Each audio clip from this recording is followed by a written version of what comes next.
quien se quiere quedar en la propiedad, quien quiere retener la posesión, tiene que ostentar algún título.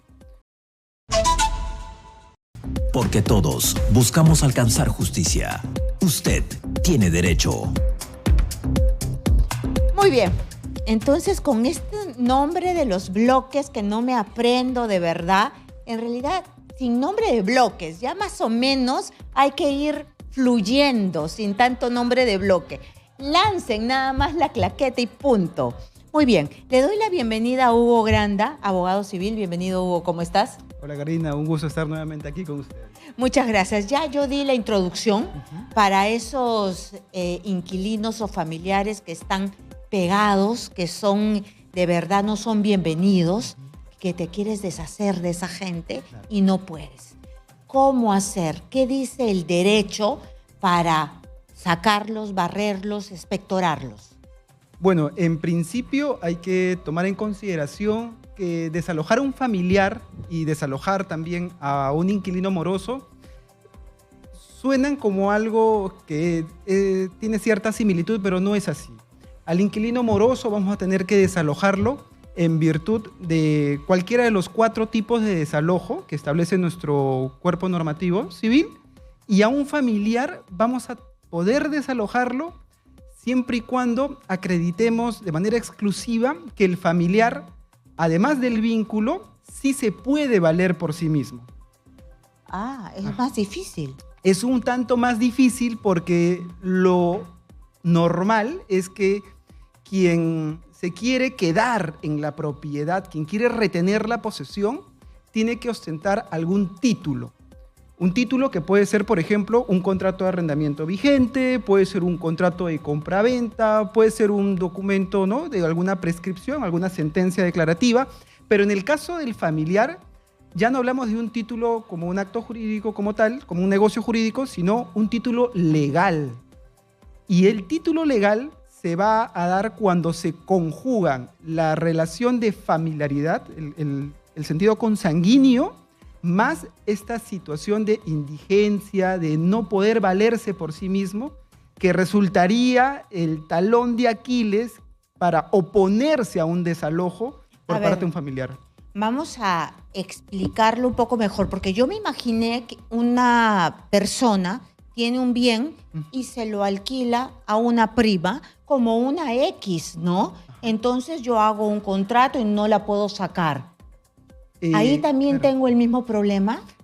En este caso particular del ejemplo, ya no, porque es una prima.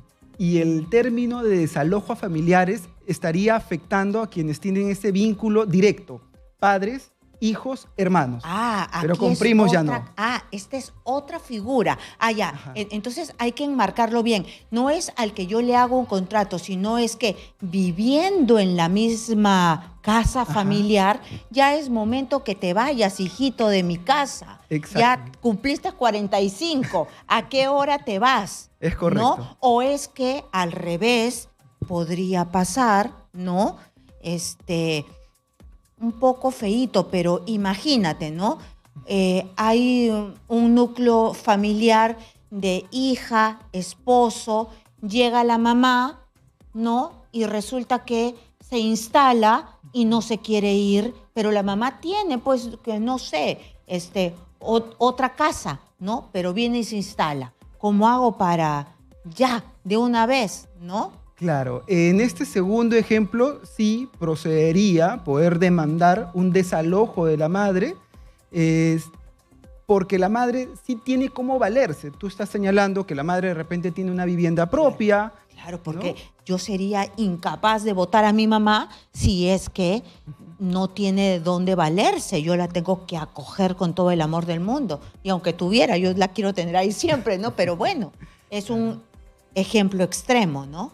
Sí, lo cierto también es, y tú lo mencionabas en el primer ejemplo, ¿no? Por ejemplo, aquellos padres, y esto ha formado parte de la jurisprudencia en nuestro marco civil, que se han encontrado en la necesidad de desalojar a hijos de 40, 45, 50 años que estaban viviendo en su propiedad, y el señor presentó la demanda de desalojo contra los hijos y el juez amparó la demanda porque se entiende que este adulto mayor, con la lucidez que tiene, necesita la vivienda en parte para poder usarla y en parte para poder alquilarla y le sirva como medio económico para sobrevivir, ¿es correcto? Claro, muy bien. Entonces, son estos dos ejemplos. Vamos a desarrollarlos, pero también les vamos a decir a nuestros seguidores que nos van a poder llamar. Vamos a abrir las líneas telefónicas al 251-9422 y al 940-800. 251-9422 y 940-800. Entonces, ¿por qué empezamos primero? Empezamos por los familiares. ¿Ya? Claro. Ya, empecemos por los familiares. ¿Qué tienen que hacer los familiares para sacar a una persona que en realidad tú me pusiste un ejemplo, ¿no? Que se encuentra en la indigencia? ¿Lo va a poder sacar o no? No, porque si la otra parte, el familiar, demuestra que al margen del vínculo consanguíneo se encuentra imposibilitado de valerse por sí mismo, entonces automáticamente se configura un derecho de asistencia de alimentos que comprende el derecho de vivienda. Por tanto, ese familiar que pretende sacar al familiar que vive en su propiedad no podría, porque tendría que responder como un deudor alimentario por este familiar que está en una situación de indigencia. Muy bien, entonces solo en el único supuesto que tenga cómo solventarse. ¿Y Exacto. lo tiene que hacer mediante un juicio? Es correcto, porque en nuestro país no existen los espacios para hacer uso de una autotutela y desalojar a la fuerza a una persona, ¿no? Tenemos ¿Y que la recurrir. conciliación? Bueno, la conciliación sirve para otros mecanismos aquí. previos, ¿no? Que son requisitos propios de la demanda de desalojo. Muy bien, tenemos la primera llamada telefónica. Claro. Bienvenido, Exitosa. Hola, ¿cómo está? ¿Cuál es su nombre? Buenas noches, señorita. Y una consulta para el doctor y gracias por la orientación que nos da. Hola, ¿cómo está? Bienvenido, sí, dígame. Mire, se trata de un departamento que tenemos en el Callao. Ese departamento perteneció a una hermana y ella, ya que en paz descansa, ¿no? Ella se la dio en calidad de préstamo, así, para que se aloje una sobrina. Hace ya 20 años. Esta sobrina no ha pagado ningún derecho, ni alquileres, ni a la municipalidad del Callao, nada los arbitrios, nada de eso. Claro. Entonces, nosotros cuando fallece mi hermana, hemos hecho una sucesión intestada. Y somos 5 hermanos que estamos reconocidos, eso está inscrito ya en registros públicos. Entonces, cuando nosotros conversamos con la sobrina, le dijimos, ¿sabes qué, hija? Ya tú has permanecido 20 años sin ningún concepto y nosotros necesitamos disponer de ese departamento, ¿no? Que ella también tiene que ser parte porque es una sobrina directa, ¿no?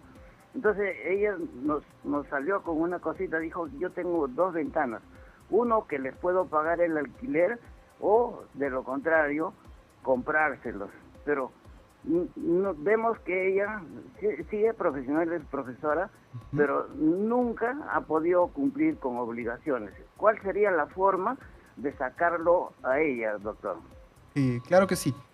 En principio, estos casos son muy frecuentes porque lo que podemos apreciar de la narrativa es que no ha habido un documento que ha dado origen a la relación de inquilino y de propietario. Entonces, ahora que ya se ha formalizado la sucesión intestada, pues tendrían que iniciar un proceso de desalojo previa notificación de la condición que tiene la sobrina para calificarla como precaria y estarían orillados a desalojarlos mediante un proceso sumarísimo conforme lo establece el Código Procesal Civil. Bueno, entonces están expeditos, ¿no? Sí. Muy bien. Y también teníamos pendiente hablar cómo hacer para desalojar a un tercero, no es tu familiar. Claro. Si hablamos de un inquilino y ya se estableció la relación contractual de arrendador-arrendatario, prima mucho cómo se estableció esta relación, porque en nuestro país, lamentablemente, hay viviendas en las que ingresa un inquilino por un acuerdo verbal, no hay un contrato. Hay viviendas donde ingresa, o locales comerciales donde ingresa un inquilino con contratos mal elaborados, invocando cláusulas de allanamiento futuro, otras formas, como por ejemplo contratos con intervención notarial. Entonces depende mucho de cómo se dio esta relación contractual para seguir el mecanismo que el contrato de origen o la relación de origen dio para que podamos desalojar a este inquilino. O sea, cada caso es particular. Sí, en nuestro país hay 4 formas de desalojo, Karina. Qué complejo. Sí. Antes que vayamos a cada forma, vamos a contestar una llamada telefónica. Bienvenido, Exitosa. ¿Cuál es su nombre, por favor? Aló, Hola, bienvenido. ¿Cuál es su nombre? Ramón. Ramón, cuéntenos, por favor. El especialista Sí. lo está escuchando. Sí, pues, o sea, y algo parecido a lo que estaban refiriendo. Yo le facilité, ¿no es cierto?, a mis hermanas a que vivan pues 6 meses, me dijeron, ¿no? Y ya les dije, pues me darán algo simbólico. Al final ni siquiera me dieron nada. Ya están viviendo como casi 18 años. No pagan ni siquiera el autovalúo. Yo tengo que asumir eso muchas veces. Pero como que se hacen los locos y no quieren salir. Entonces la idea es cómo sacarlos. Muy bien, don Ramón. Ahorita le contesta Hugo. Hugo, se hacen los locos así. Cuando va por el autovalúo, Nada. Bueno, nada. Se voltean. esta situación es muy común, no es exclusiva del señor Ramón. Lamentablemente, en estas circunstancias, él, al tener la calidad de propietario, puede iniciar un proceso de desalojo contra esta persona, ¿no? Son hermanas, ¿no? Es más Sí. complejo. Solo si la otra persona puede demostrar que está imposibilitada de valerse por sí misma. Pero si no es así, así sea el padre, el hijo o la hermana, el simple hecho de ser familiar no constituye un título legal para evitar desalojarlo. ¿Y cómo las puedes sacar? Hay que iniciar el proceso de desalojo porque, por lo narrado, tampoco hubo un contrato. Ujú. Entonces, hay que aquí iniciar un proceso de ¿es desalojo. más complejo? Digamos que la forma de desalojo es la más extensa. Lamentablemente, estamos hablando de un acuerdo verbal, entonces son posturas que se van a encontrar en un proceso judicial para poder acreditar quién realmente tiene la razón en virtud de la actuación de los medios probatorios que puedan presentar. Pero si yo tengo las pruebas de que esa es mi casa y que ya no la quiero en mi casa, Claro. el juez le tendría que dar la razón. Sí, sin embargo, hay que tener en cuenta de que en nuestro país no solamente se tutela el derecho de propiedad, sino que también se tutela el derecho de posesión. Entonces, estos 2 derechos colisionan en los procesos judiciales de desalojo y es lo que ocasiona que sean tan largos, tan extensos. ¿Y el derecho de posesión después de 10 años se adquieren? Bueno, el derecho de posesión se mantiene mientras tú tengas uso de la vivienda. ¿Desde el primer momento? Por supuesto que sí. Por eso es importante y de pronto exhorto a todo tu público de que no originen relaciones de arrendamiento sin un contrato correctamente elaborado. No opten por estas relaciones de arrendamiento de manera verbal. Por más que sea familiar, hermano, no. No. No. Muy bien. Entonces se tiene que ir, señor Ramón, don Ramón se tiene que ir al Poder Judicial La para vía poder judicial. sacar. Así es. Bienvenido, Exitosa. ¿Cuál es su nombre, por favor? Muy buenas. Hola, ¿cómo está? ¿Cuál es su nombre? Aló. Hola. ¿Cuál es su nombre? Hola, Karina. Hola, ¿cómo Karina. está, señora? ¿Cómo está? ¿Su nombre? ¿Cómo está? Karina. Hola, Karina, ¿cómo está? ¿Cuál es su consulta? Mire, tenemos un inquilino y lo que pasa es que ya le avisamos que no le íbamos a renovar el contrato con 2 meses de anticipación se le avisó, pero él hasta el día de hoy no quiere salir, no quiere desocupar. Ya hemos presentado a pesar de que tenemos contrato con cláusula de allanamiento a futuro y desalojo express, llevamos ya 1 año y aún así no se da todavía el desalojo. Ya lo han ordenado y ahora se ha ido a otra instancia. ¿Es así que demora por más de que tengamos una cláusula de allanamiento en el contrato?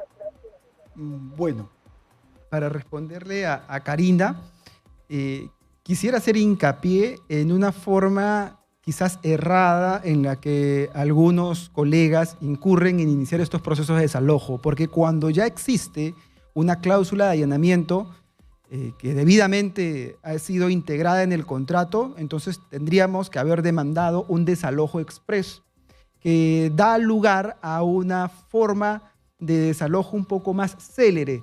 El error en el que incurrimos o en el que se incurre a veces por la celeridad de tomar casos es que este tipo de contratos que ya contienen la cláusula de allanamiento futuro intentan tramitarse en un desalojo como si se tratara de una condición donde no hubo contrato, por una vía procedimental sumarísima. Y eso da lugar a que, como lo ha indicado, ¿no?, Karina, que el proceso judicial demore mucho en tomar algún tipo de resultado. Entonces, allí también hay que ser muy minuciosos para ver si se han cumplido los presupuestos de la cláusula invocada y de la vía de desalojo que debería corresponder para ese caso. Muy bien. Entonces, ¿cuáles son estas 4 formas en las que se puede comenzar un proceso de desalojo? Claro, tenemos, Karina, en este caso, la primera forma de desalojo es aplicando lo concerniente al Código Procesal Civil en la vía procedimental sumarísima. Esa es la primera forma, es normalmente donde están la mayoría de procesos, porque aquí se desalojan a los populares invasores, a los precarios, ¿no?, y a aquellos que no tienen contrato. Nos encontramos con la segunda forma en aquellos contratos que han incluido en el documento la cláusula de allanamiento futuro, que debería haberse tramitado por un desalojo express. Esa debería haber sido la pretensión, que creo que no ha sido así. La tercera forma vendría siendo cuando el arrendador con el inquilino, con el arrendatario, ha dado origen al alquiler a partir de la aplicación del decreto legislativo 1177. Y la cuarta es cuando la relación de arrendamiento se ha dado a partir de un contrato invocando la ley de desalojo con intervención notarial. Muy bien, tenemos una llamada telefónica. Bienvenido, exitosa. ¿Cuál es su nombre, por favor? Buenas noches, señorita. Desde Cañete, la señora Betty le quisiera hacer una pregunta al doctor. Por supuesto, doctor, señora. Doctor, muy buenas noches. Buenas noches. Tratándose de estos problemas de vivienda, mire, el papá de mis hijos prestó una casa que le tocó en sorteo por ser socio de la cooperativa a una sobrina. Pasado el tiempo, le dio construida por la cooperativa, hicieron bloques de vivienda.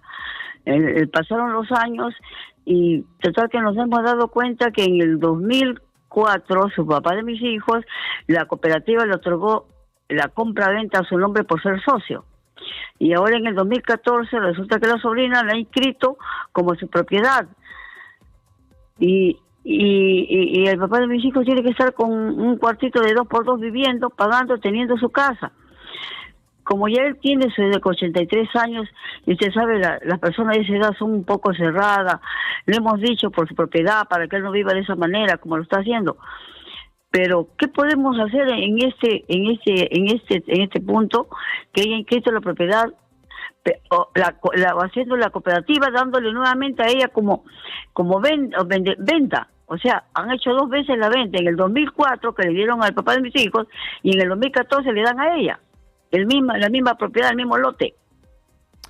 Claro, comprendo. Bueno, aquí estamos frente a lo que comúnmente sucede y que se conoce en el argot popular como el tráfico de terrenos, ¿no?, donde hay una pluralidad de ventas y al final lo que marca nuestro marco normativo civil es que quien acceda primero al registro tendrá pues mayor tutela de derechos, ¿no? Aquí habría que iniciar otro tipo de acción analizando el título de la compra-venta que tiene el papá para ver cuál es el mejor camino para recuperar esta vivienda. Muy bien, entonces creo que se nos ha quedado chico el tiempo, hay muchas llamadas telefónicas, ¿te puedo comprometer para el martes estar aquí? El martes, perfecto. El martes, perfecto. Sí. Entonces seguimos el martes con el abogado civil Hugo Granda para tocar el tema del desalojo. Sé que se han quedado muchas llamadas, muchísimas gracias por estar aquí. Hugo Granda lo pueden buscar en sus redes sociales. Muchísimas gracias.